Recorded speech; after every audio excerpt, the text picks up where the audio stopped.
Jadi pertanyaannya bagaimana agar hati saya tetap terjaga supaya selalu berhusnudon kepada Allah. Ya, terima kasih. Wassalamualaikum warahmatullahi wabarakatuh. Iya, datang aja ke cadang pinggan deh.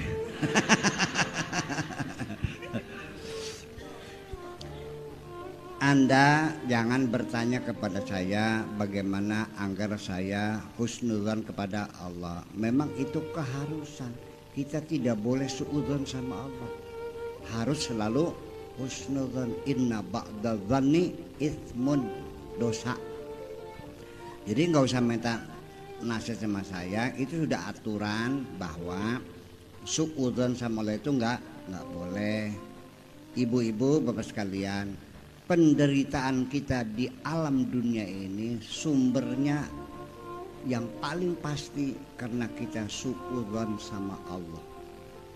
Semuanya menjadi kesengsaraan. Begitu kita sudah husnudzon, semuanya menjadi nyaman semuanya. Percaya nggak?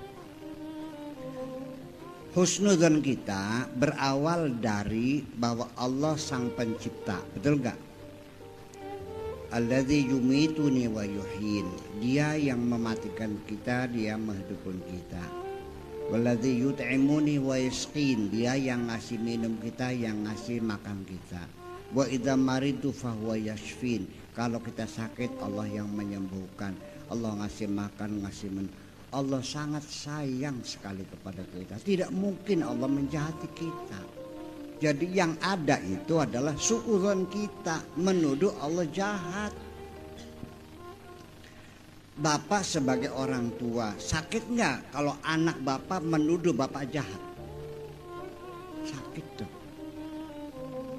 Karena kita menuduh Allah jahat, kita yang sakit, Allah mah nggak sakit. Setiap kalimat meluncur dari mulut kita, efeknya, pengaruhnya ke dalam diri kita sendiri. Setiap kita mengatakan anjing sia, masuk ke diri kita anjingnya. Betul nggak? Kita yang paling pertama kali menderita, akan masuk virus-virus itu ke dalam diri kita dan kita sakit.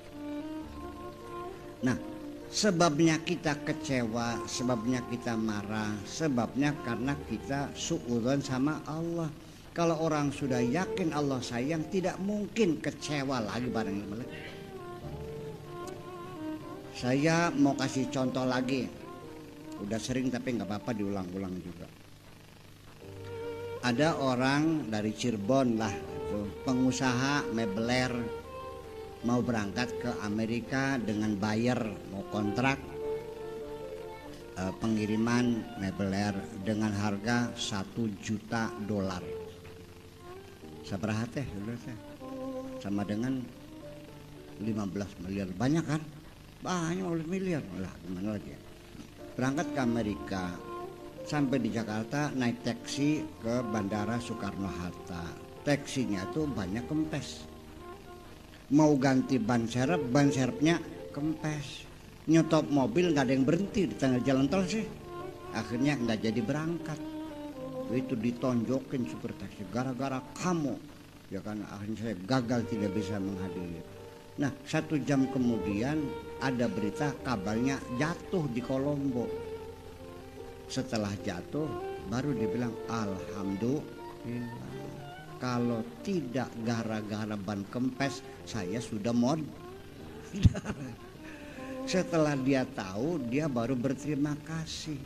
Artinya Allah menyelamatkan dia, dianya tidak paham, akhirnya marah sama Allah. Bayangkan, sakit hati enggak kita punya niat baik, tiba-tiba orangnya suudzon kepada kita. Pernah ngirim makanan ke tetangga enggak? Pernah, tiba-tiba dibuang, takut ada racunnya, sakit enggak? Sakit sekali. Tunggu saatnya akan dihukum oleh Allah setiap orang yang suudzon sama Allah. Coba ditafsirkan sajalah, ditafsirkan saja, husnudzon saja. Bagaimana caranya? Ini jangan-jangan Allah menunda punya anak nih, saya suruh kaya dulu barangkali. Enak gak? Enak gitu. Jangan mengatakan doaku tidak dikabul. Allah berjanji ud'uni astajib dikabul. Nah kalau tidak dikabul-kabul kita introspeksi saja kenapa gitu. Nah, nanti insya Allah saya kasih bimbingan doanya, mudah-mudahan dikabul. Tapi datang aja ke sana dah, ya. Oke, makasih. Nanti dikasih doanya gampang tuh. Ada doanya. Tapi nanti dulu ini ada. Siap puasa nggak? Siap puasa. Perhatikan, ini dalam Al-Quran. Orang-orang yang pengen punya anak ini semuanya ada kaitannya dengan puasa. Puasanya apa? Puasa tidak ngomong. Kenapa? Ini saya nih ngomong nih ya. Ini kan berapa banyak kalori yang saya habiskan berbicara sini. Jadi kalau orang itu berhenti ngomong itu seperti recharge kembali. Itu full. Itu punya menyebabkan sperma kita menjadi galak gitu. Percaya enggak? Sok nanya sama orang yang sebentar lagi kita masuk hutan nih. Nanti akhir bulan ini kita masuk hutan bertapa 40 hari di sana. Rata-rata semua orang yang pada bertapa di hutan sama saya mimpinya cewek melulu. Betul nggak? Silakan saksikan, ini bukti aja. Nah sehingga Nabi Yahya sendiri bapaknya dulu waktu tidak punya anak itu ya tidak ngomong. Ya. Kaifali gulamun, bagaimana aku punya bisa anak?